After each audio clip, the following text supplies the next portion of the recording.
She did not cry at her own wedding, not when the church doors opened and every head turned, not when she walked the full length of that aisle alone, with no father to take her arm and no hand to steady her, not when she reached the man she was about to marry, a man she had met exactly 4 times, and took his hand and felt how cold and formal and entirely indifferent that touch was. She did not cry. She had learned, long before that morning, that tears were a luxury that cost more than she could afford. What no one in that church knew, not the guests in their finest silks, not the vicar with his careful words, not even the Duke of Rannmore himself, was that the most composed bride they had ever seen was also the most frightened. Not of the man beside her, not of the marriage ahead of her, but of one thing, and one thing only, that she knew was coming. The moment the doors closed, the guests went home, and she was finally, irrevocably, alone with him. She had a plan for that moment. She had been rehearsing it for weeks. What she had not planned for was what happened next. If you've ever had to be strong in a moment when no one knew how much it was costing you, stay with this story. Because what happens between these two people inside that house is unlike anything society was prepared to witness. Subscribe so you never miss a story like this one, and keep watching, because the first night of this marriage is about to change everything. The ceremony had been everything society expected. The church was full, the flowers were white, and the Duke of Rannmore stood at the altar with the stillness of a man who had learned long ago that composure was its own kind of power. He had not chosen this marriage out of love. He had chosen it because his family required an heir, his estate required stability, and Miss Edwina Forsythe had been presented to him as the most suitable candidate in 3 counties. He had accepted that arrangement the way he accepted most things, with quiet efficiency and no particular feeling. Edwina had walked down the aisle without trembling.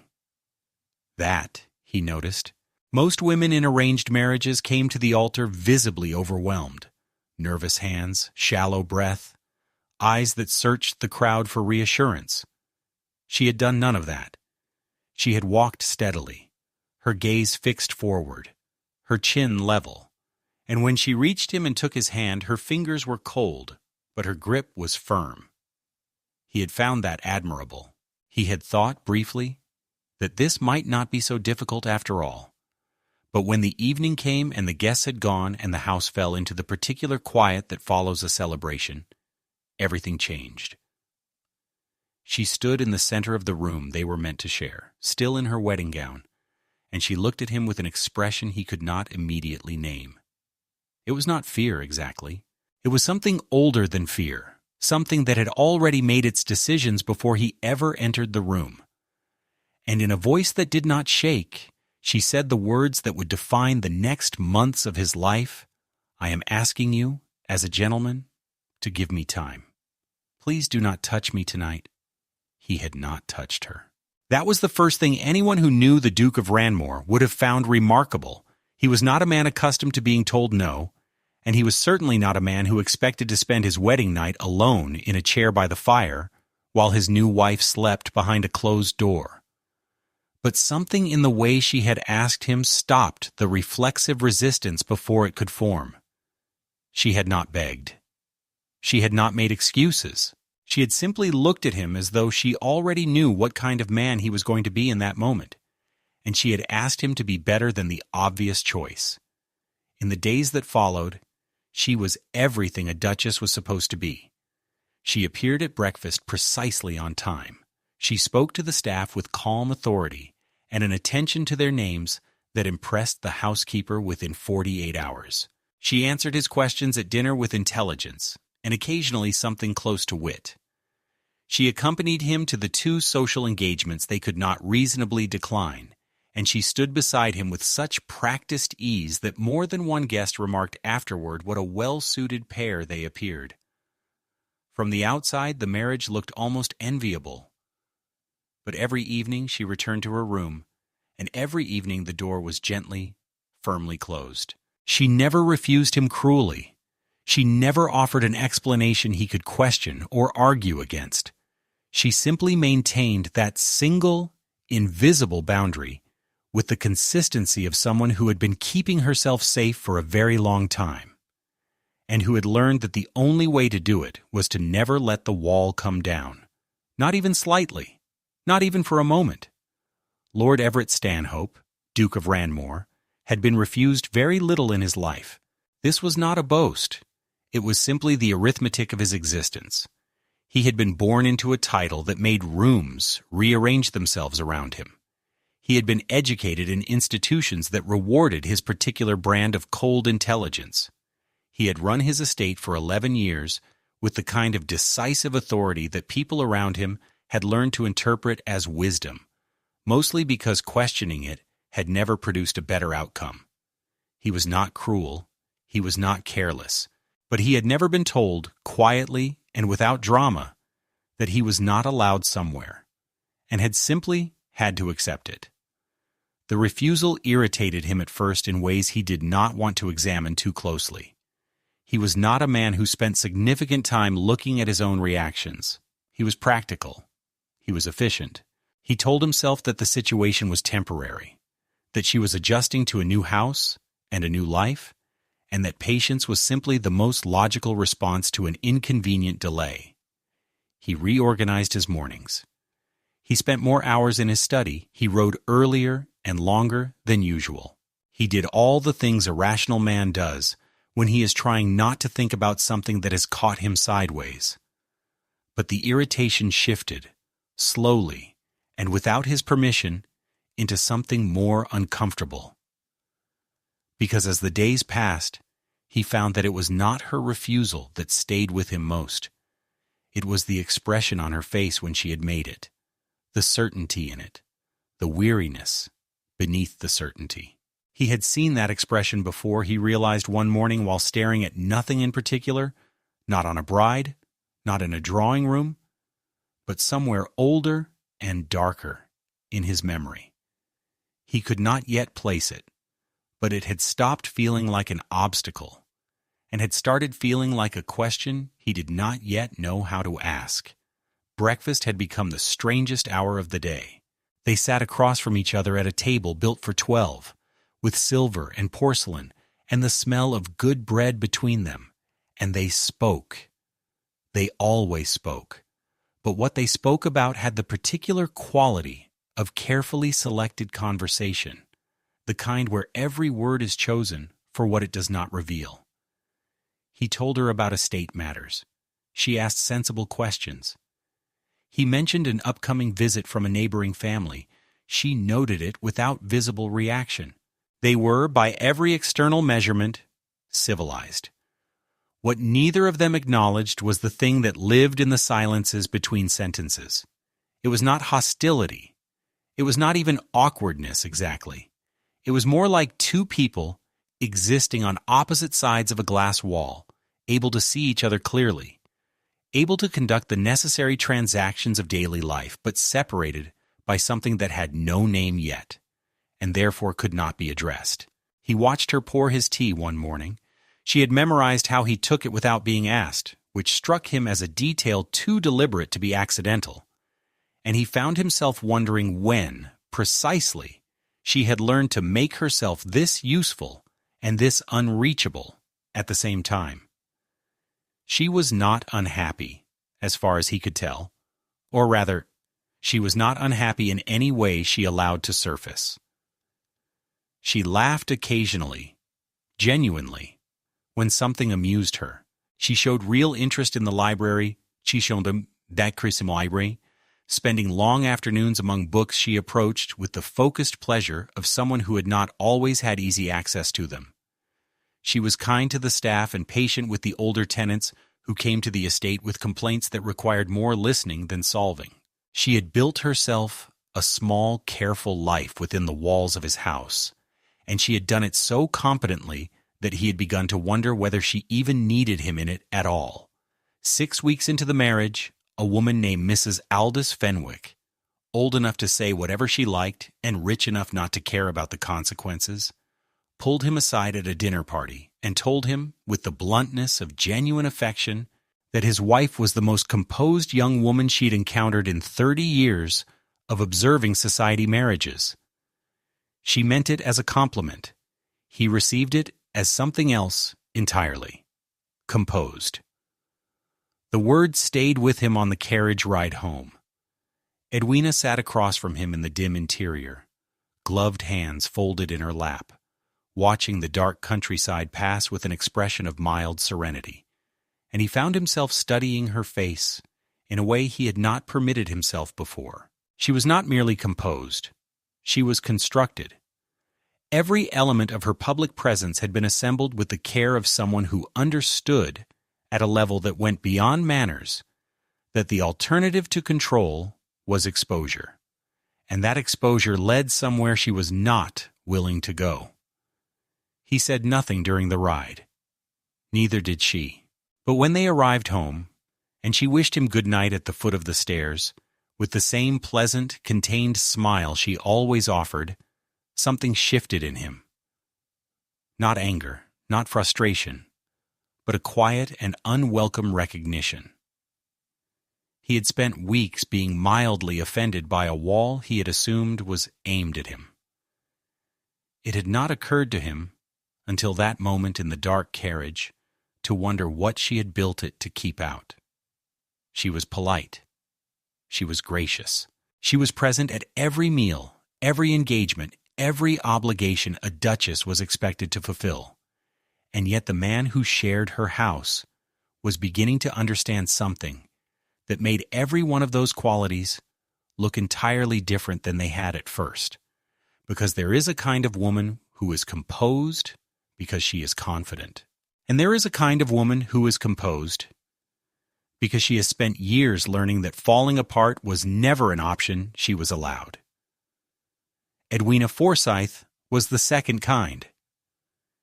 And Everett Stanhope, Duke of Rannmore, had just started to realize he had no idea, not even the faint outline of an idea, what was actually living behind those careful eyes. Stay with this story. What he is about to discover will change him in ways he never expected. And it begins with something he was never supposed to find. It started, as most things in large households do, below stairs. The chambermaids noticed first. They always did. 2 separate bedrooms. 2 separate routines. A duchess who made her own fire some mornings, rather than ring for assistance, as though she had learned long ago not to expect help with the things that mattered most. A duke who had taken to walking the East Corridor at odd hours, not pacing exactly, but moving with the restless precision of a man who had somewhere to be and could not remember where. The staff did not gossip cruelly. They simply observed and drew the quiet conclusions that people draw when they live close enough to a marriage to see what the dining room table hides. The housekeeper, Mrs. Prout, said nothing to anyone except her own conscience, but she began, without instruction, to leave a second lamp burning in the upstairs sitting room that connected both their chambers. The room neither of them used, but both of them passed through. It was a small gesture, the kind that could be explained away as routine maintenance if questioned. It was also, unmistakably, an invitation, a lit space between 2 closed doors, offered nightly by a woman who had served the Stanhope household long enough to know that some distances could only be crossed if someone first made the crossing look possible. By the 8th week, even the most discreet members of the staff had formed opinions. Not about the Duke. His moods were familiar terrain, navigable, if not always comfortable. It was the Duchess who occupied their quiet attention. She was unfailingly courteous, never demanding, always grateful in the specific and personal way that distinguished real consideration from performed politeness. But there was something in her eyes when she thought no one was looking. Not sadness, not quite, but something adjacent to it. Something that had the quality of an old wound that had closed over without ever properly healing. He could not have said exactly when the decision formed. It was not a dramatic resolution, not the kind of moment that announces itself. It happened gradually, the way water finds its level. One morning he simply stopped approaching and started paying attention instead. He had been, he realized, spending the better part of 2 months thinking about her refusal as a problem to be solved, a locked door to be reasoned open. He had been wrong about the nature of the problem entirely. The door was not locked against him specifically. It was locked against something he had not yet seen. So he watched. Not in any manner she could have called intrusive. He was too careful for that, and too aware, suddenly, that carelessness was probably exactly what she had spent years protecting herself from. He watched the way she moved through rooms, always with one shoulder slightly angled toward the nearest exit. He watched how she responded to unexpected sounds. A dropped tray in the hallway, a door opened too quickly, and how her body registered the surprise before her face had time to compose itself. He watched the way she positioned herself at social gatherings, always with her back to a wall, always with clear sight lines to every entrance. These were not the habits of a nervous woman. They were the habits of a careful one. There was a profound difference, and he was ashamed it had taken him this long to see it. A nervous woman startles and recovers. A careful woman has learned that startling is a luxury she cannot afford, and so she eliminates the conditions that produce it wherever possible. Edwina did not flinch easily. She had, it appeared, long ago arranged her life so that flinching was rarely necessary. He was beginning to understand that this arrangement had not come cheaply. It was a Tuesday in October when he saw the scar. She was reaching for a book on one of the higher library shelves, and her sleeve shifted, only slightly, only for a moment, and he saw it on the inside of her left forearm. A thin line, pale and old, the kind that had been given years to fade but never fully disappeared. She did not notice him notice. She retrieved the book, settled into her chair, and opened it with the quiet concentration she brought to everything. He returned to his correspondence and said nothing, but the scar stayed with him in a way he could not set aside. He was not a man who dramatized. He did not immediately construct elaborate narratives from a single detail. What he did was what he always did with information that required careful handling. He held it quietly and let it settle. And in the settling, he began to see other things he had cataloged without understanding. The way she dressed in layers regardless of the temperature. The way she never fell asleep in any room where someone else was present, not even in the afternoons in the sitting room, when the fire was warm and a book was in her lap and sleep would have been entirely natural. The way she always knew where he was in the house, tracking his movements not with interest, but with the involuntary precision of someone whose safety had once depended on knowing exactly where a certain kind of person was at any given moment. He set down his pen. Outside, the October light was thin and flat against the window glass. He thought about the expression on her face on their wedding night. That old, decided look, and something inside him rearranged itself, quietly and permanently. He had spent weeks being mildly wounded by a wall.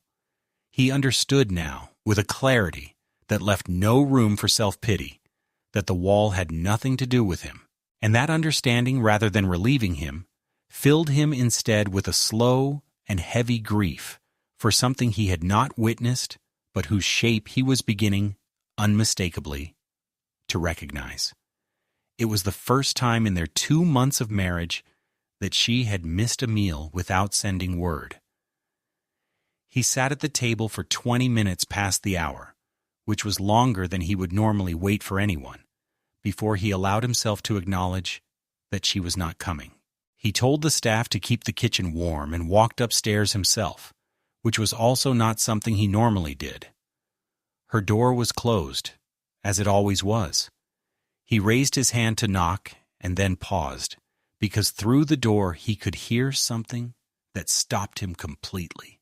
Not crying, not the open, gasping kind, Something quieter and more controlled than that? The kind of sound a person makes when they have learned to cry in a way that does not disturb anyone, when they have had enough practice at it that even grief has been made efficient. He stood in the corridor for a long moment, his hand still raised, and felt something crack open in his chest that he had no name for and no protocol to manage. He did not knock. He was not sure in that moment that knocking was what she needed. A door suddenly opening. A large man entering a room she had made her only refuge. Instead, he lowered his hand and stood there in the corridor a while longer, as though proximity were a kind of presence, as though standing outside a door could constitute, in some small way, a refusal to leave her entirely alone.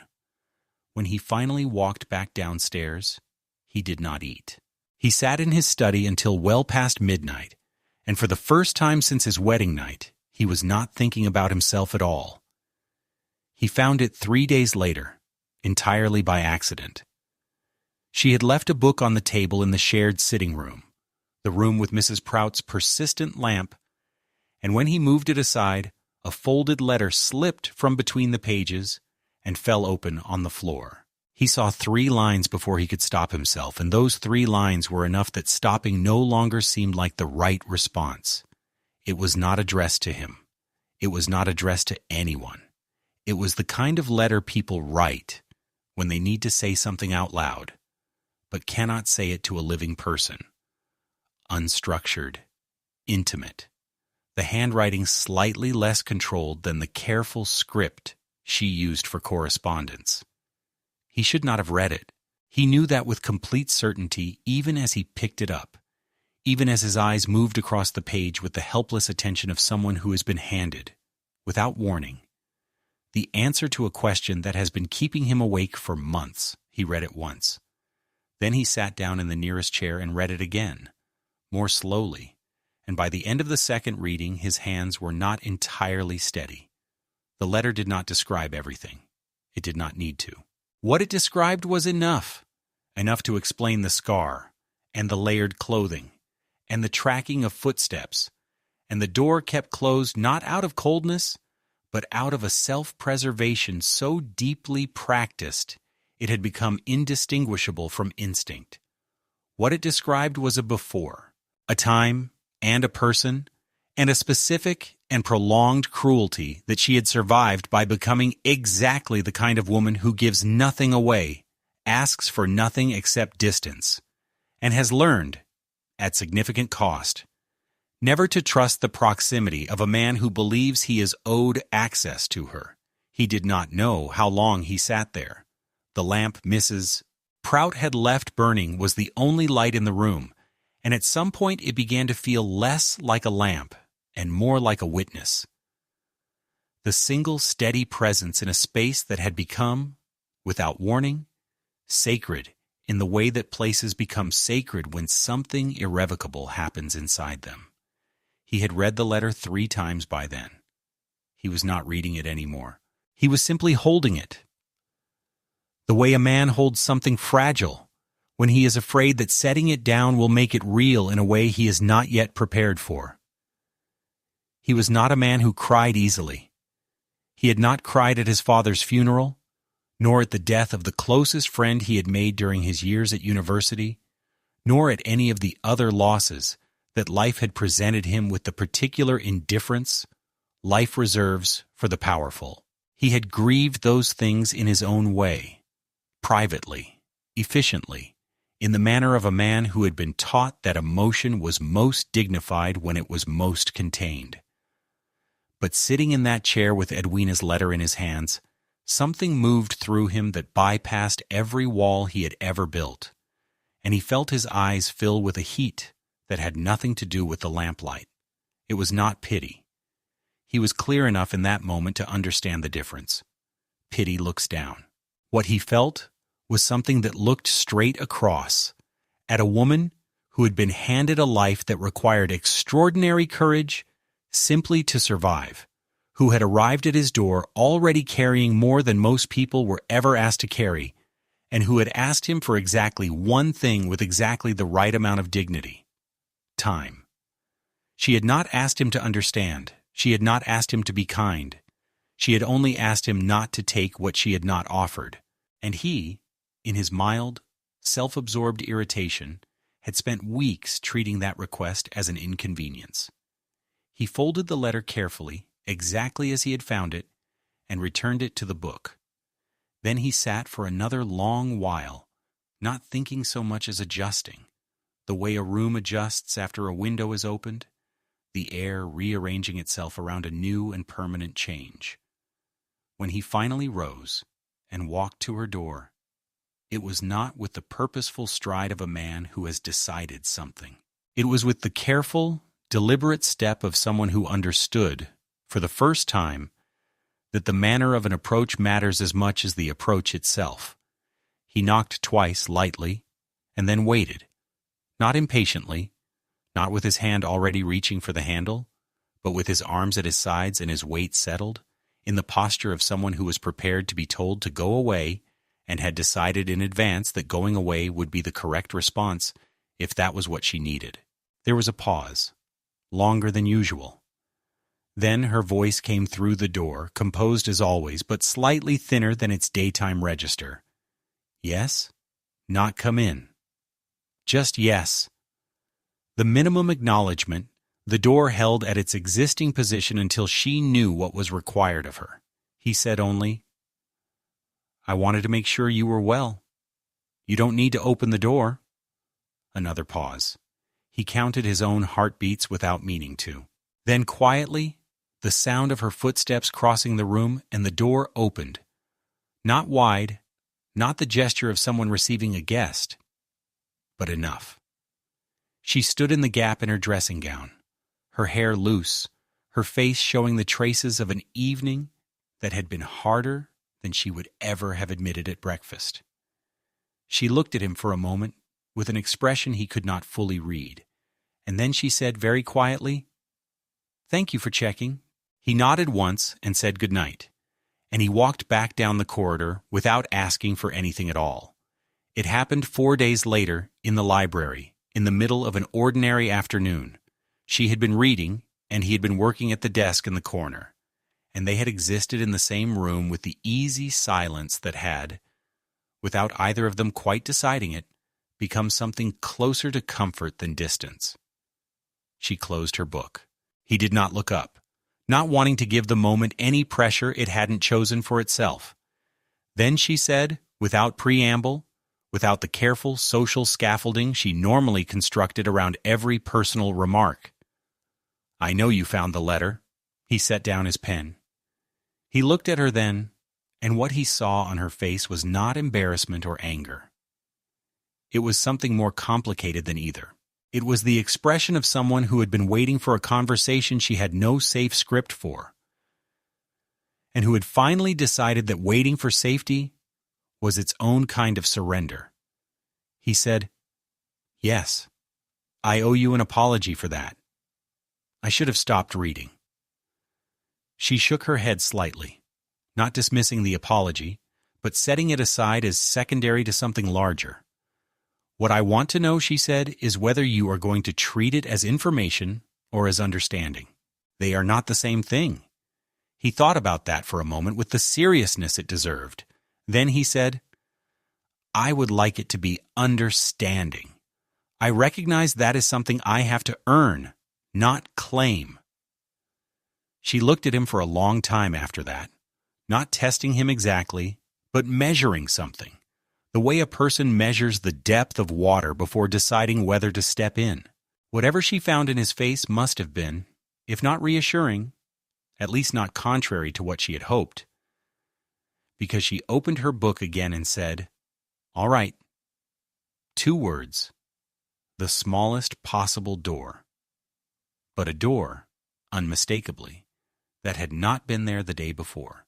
She told him in pieces over the course of several days in the same library, always in the afternoon when the light was neutral and the house was quiet. She did not tell it chronologically. She told it the way people tell things they have never said aloud before, circling the edges first, testing the temperature of his responses before moving closer to the center. He learned quickly that the correct response was not consolation and not outrage, though he felt both in quantities that required significant management. The correct response was to stay still, to ask very few questions, and to receive what she offered without making her feel the weight of his reaction on top of her own. What had been done to her had been done over years, by someone who had occupied a position of absolute authority over her life, and who had understood, with the particular intelligence of people who cause this kind of harm, that the most effective cruelty leaves no marks that a drawing room would recognize. No one had seen it. No one had been meant to see it.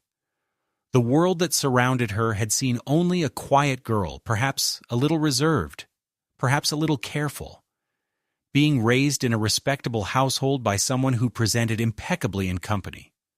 The world had seen nothing wrong. And so the world had done nothing, and she had learned, at an age when she should have been learning entirely different things, that she was entirely alone in it. He listened to all of it without moving. When she finished speaking on the third afternoon and the library fell quiet, he did not immediately fill the silence. He let it stand for a full minute, a minute that cost him considerably, because he sensed that she needed to hear her own words settle in the room without being immediately covered over by someone else's response. Then he said, with none of the composure he normally wore as a matter of habit, "I am sorry that happened to you. I am sorry no one stopped it. And I am sorry that you came to this house already carrying all of that. And I spent 2 months making it about myself." His voice, by the end of that last sentence, was not entirely steady, she noticed. She said nothing. But something in her shoulders, almost imperceptibly, came down. He could have made grand gestures. He had the resources for them, the influence, the wealth, the social standing to reorder the visible terms of their marriage in ways that would have been noticed and remarked upon.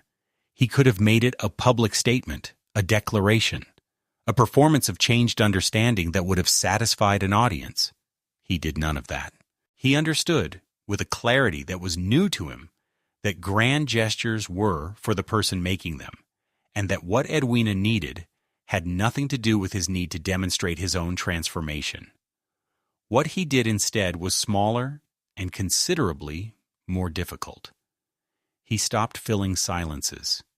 He began to ask, before any decision that affected her, what she preferred, not as a courtesy, but as a genuine question with a genuine willingness to accept the answer.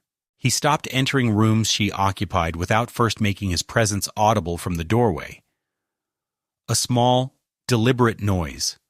A pause before the threshold. Nothing that could be named or remarked upon, but entirely impossible for her not to register. He learned the specific geography of her comfort, which chair she preferred, which hours she needed to be alone, what kinds of conversation restored her versus what kinds depleted her. He applied this knowledge without announcing that he had acquired it. There were days when the patience cost him more than he showed. There were evenings when the space between them felt vast in a way that tested every resolution he had made in that lamplit sitting room.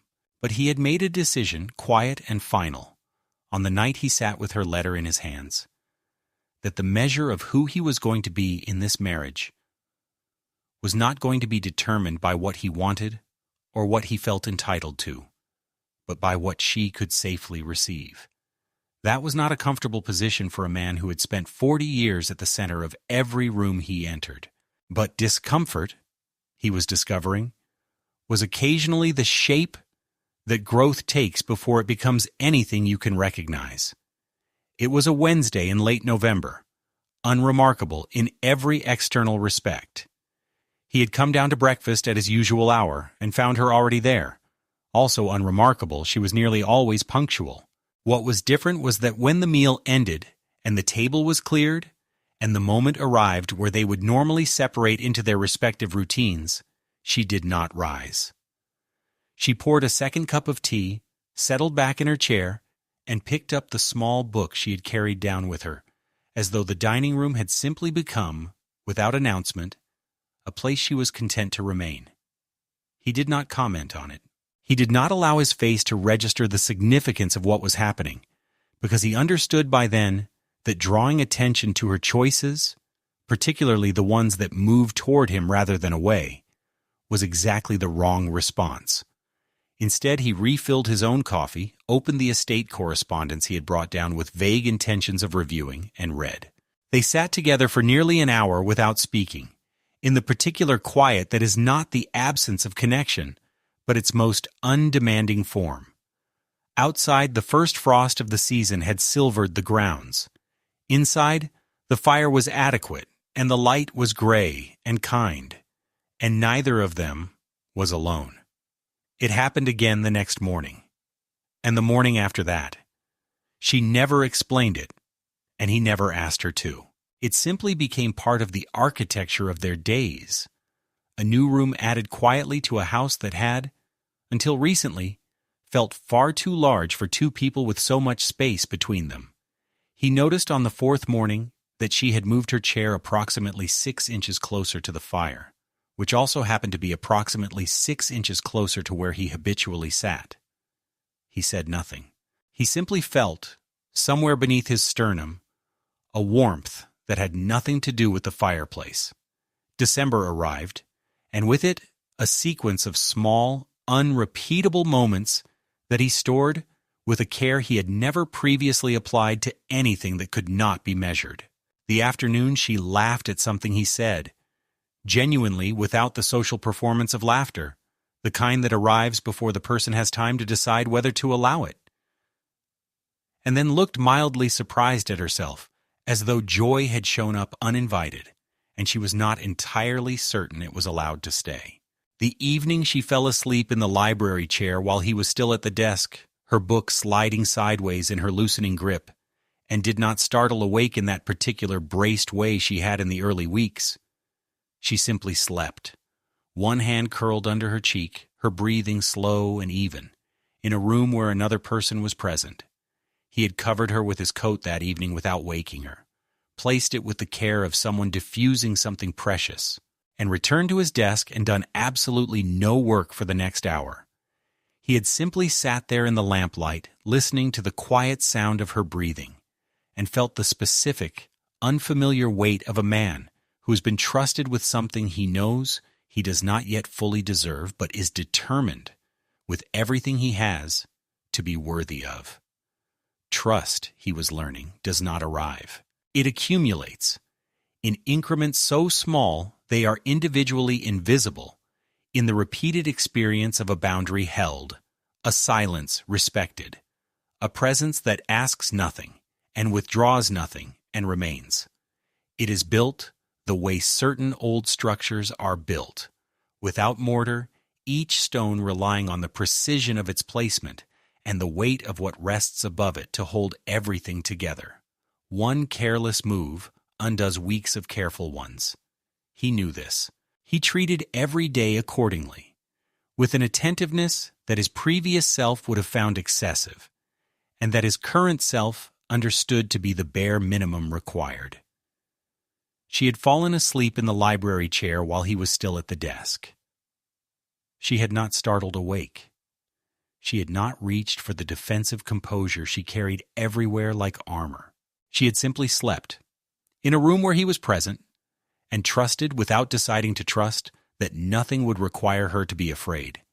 He had covered her with his coat and returned to his desk and sat in the quiet for a long time, not working, not thinking in any organized way, just existing in the specific stillness of a man who has been handed something so fragile and so rare that he is almost afraid to breathe too loudly near it. They had come so far from that first cold night, and yet he knew, with the clarity of someone who had been paying genuine attention for months, that the most important moment between them had not yet arrived. What he does on the first morning of the new year will say more about who he has become than anything he has done before. Don't leave now. The ending of this story is the part you will remember longest. It was at the Fenwick winter gathering. The same Mrs. Fenwick who had called Edwina composed back in the autumn, when he had not yet understood what that word actually contained.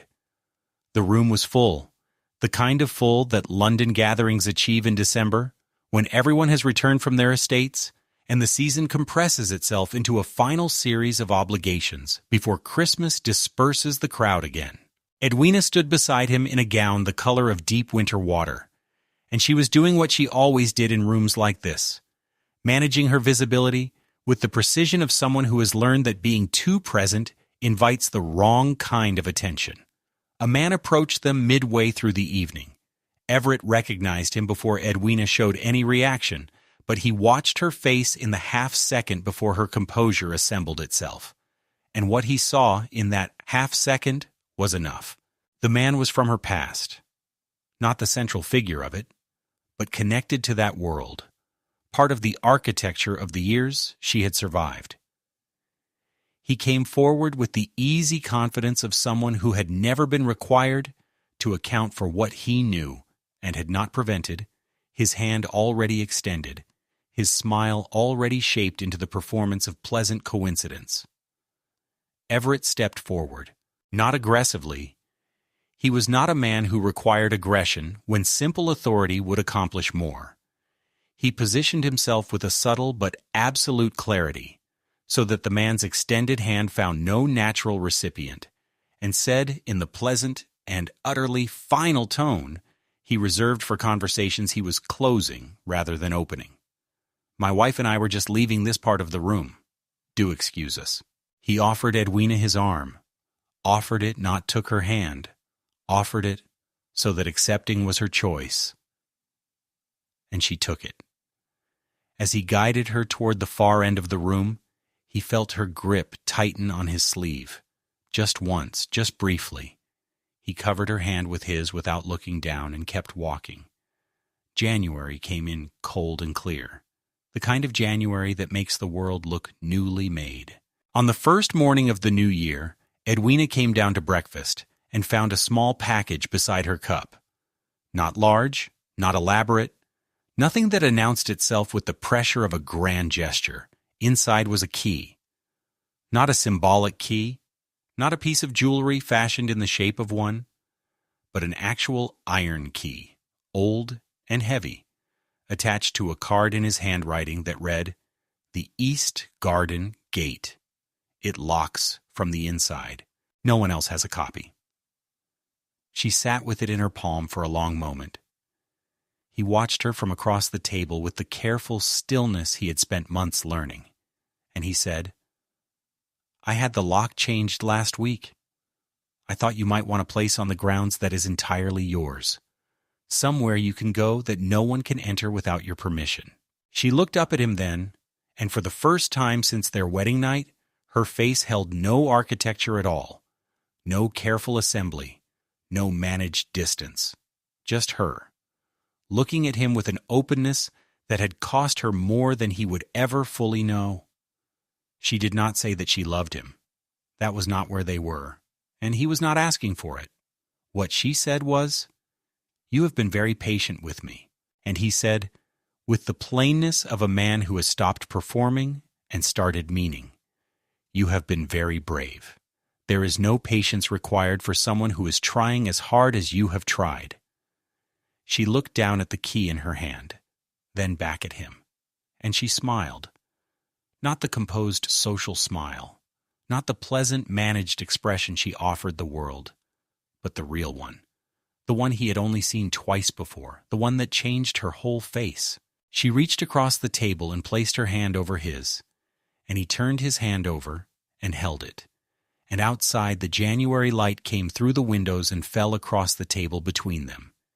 And it was enough. It was, in fact, everything. She had not needed a man without flaws. She had not needed a man who understood her immediately or loved her effortlessly or arrived already shaped into the right kind of person. She had needed something rarer and more deliberate than any of that. A man willing to be made better by her trust, willing to earn the right to her presence one quiet morning at a time, willing to understand that safety is not the absence of danger, but the presence of someone who takes your protection seriously enough to make it their own. Everett Stanhope, Duke of Rannmore, had not been that man on his wedding night, but he had become him.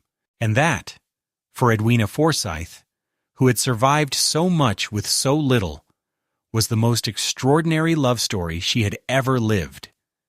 She did not need a perfect man. She needed a safe one. And if this story moved something in you, if you recognize the courage it takes to ask for time, or the rarity of a person who actually gives it, then this channel was made for you. Stories about women who survived quietly, men who learned to be worthy, love that was built, slowly and deliberately, from the kind of trust that cannot be rushed. If this story reached you, share it with someone who needs to hear it today. Leave a comment telling us the moment that stayed with you most. And subscribe, so the next story finds you the moment it arrives. Because the ones who survived quietly deserve to be heard.